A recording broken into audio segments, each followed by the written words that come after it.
آج جو ہمارا سوال ہے وہ ہے امام مبین کون ہے؟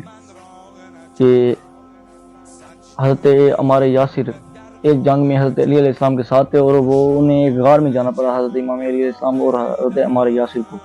جب وہ غار میں جا رہے تھے تو حضرت عمار یاسر نے کیا دیکھا کہ کچھ چونٹیاں ہیں، وہ جا رہی ہیں، مطلب گروہ در گروہ ایک دوسرے کے پیچھے جا رہی ہیں۔ انہوں نے سوال کیا، یا علی، اے نائب رسول، ہمیں یہ بتائیں کہ یہ چونٹیاں ہیں، ان کی تعداد کے بارے میں کون سا شخص ہے جنہیں مطلب کون سا امام ہے یا کون سا بندہ ہے دنیا میں جسے ان چیزوں کے بارے میں علم ہو؟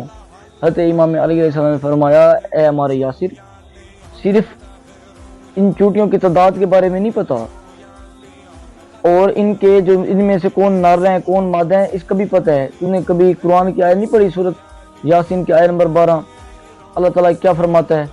حضرت عمار یاسر نے کہا مجھے پڑھی تو ہے، مگر یہ بتائیں کہ آپ نے مطلب کیا اس کے مطلب ٹرانسلیٹ یا کیا تشریح ہے؟ حضرت علی علیہ السلام نے فرمایا، کلو شیء احصیناہ فی امام مبین، یعنی کہ جو امام مبین ہے نا، انہیں سب علم انہیں دے دیا گیا ہے، مطلب جتنا انہیں چاہیے تھا۔ اور حضرت علی علیہ السلام نے فرمایا جو امام مبین ہے، ذالک امام انا علی، وہ امام مبین میں علی خود ہوں۔ آپ کو میری ویڈیو اگر اچھی لگے تو اسے لائک کریں، سبسکرائب کریں۔